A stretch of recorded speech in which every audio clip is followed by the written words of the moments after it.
Nesta aula de número 9 do curso de análise técnica da MSX, nós vamos falar sobre o indicador bandas de Bollinger, que nada mais é um range de preços em que o preço tende a trabalhar sobre ele.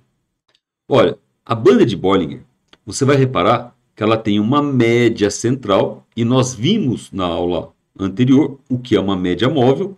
Então, a banda de Bollinger ela é dissidente de uma média móvel com um desvio padrão para a parte superior e um desvio padrão para a parte inferior. Quer dar uma olhada? Clica com o botão direito sobre o seu gráfico, vai inserir indicador e bandas de Bollinger. É um indicador que também já está aqui, ó, fácil. Só você clicar. Clique em selecionar e dê OK. Pronto, apareceu uma banda superior e uma banda inferior. Você lembra que a minha média móvel ela era amarela? Olha, o indicador bandas de Bollinger colocou uma média móvel. Eu selecionei propositadamente uma média móvel do tipo aritmética de 20 períodos, ó, média 20 períodos aritmética, para balizar em função do que nós já temos. E o desvio padrão eu coloquei de 2 períodos. E aqui você pode mudar a aparência da forma como você queira. Eu vou colocar a aparência na cor branca. Branca.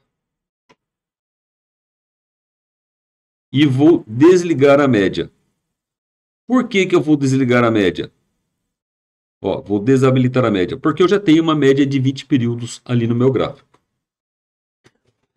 Então repare o seguinte, a banda de Bollinger, ela mostra volatilidade. Pelo fato da banda superior ser o desvio padrão acima da média, ela mostra a volatilidade que o preço pode estar tendo naquele momento. Repare que quando o preço estiver acima da média, ele tende a buscar a banda superior. Quando o preço esteja abaixo da média, ele tende a buscar a banda inferior. Então você pode até pensar em operar em quando o preço toca numa média inferior, ele pode retornar à média superior. Mas para isso é preciso que ele esteja com baixa volatilidade por conta do desvio padrão que ele esteja te mostrando. Então você só vai operar dessa forma. Toda vez que o preço chegar na banda superior, você vende com um retorno à média, desde que você esteja baixa volatilidade. E o que é uma baixa volatilidade? É quando as bandas estão próximas, elas estão de forma lateral. Perceba que quando você tem uma banda apontando para cima e a outra banda apontando para baixo, você tem um ganho de volatilidade. E este ganho de volatilidade faz com que, se o preço vir até a banda inferior, ele tende a continuar no movimento em que ele estava. Não falando que neste momento seria o retorno à média. Então fique sempre de olho se as bandas estão se aproximando ou estão se afastando. Se as médias estão se aproximando, ou seja, está diminuindo a distância entre as médias, existe a possibilidade dele tocar na média e na banda, ou superior ou inferior, e retornar à média. Por outro lado, existe a possibilidade da continuidade do movimento, igual está acontecendo aqui agora. Você percebe que o preço tocou na média, mas as bandas estavam abrindo, estavam aumentando a distância entre elas. Ou seja, isso sugere uma continuidade do movimento por conta do ganho da volatilidade.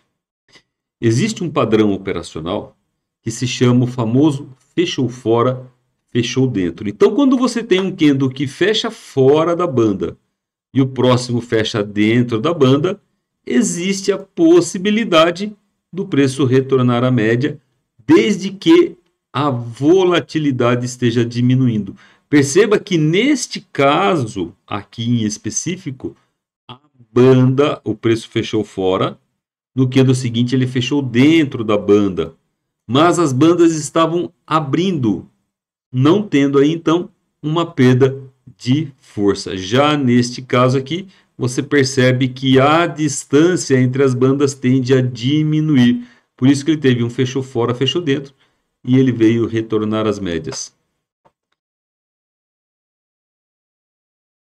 Este é um dos indicadores mais importantes para você fazer as suas análises e para você fazer as suas operações. Quando um preço estiver numa região de máxima, verifique como que estão as posições da banda para você saber se você continua na ponta comprada ou se você pensa em encerrar sua posição. Se as bandas estiverem abrindo, você continua na posição. Se as bandas estiverem tendendo a diminuir a distância entre elas, você tende a encerrar a sua posição ou atuar na ponta contrária.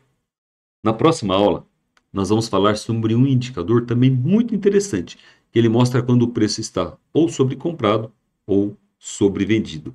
Vou falar sobre o estocástico.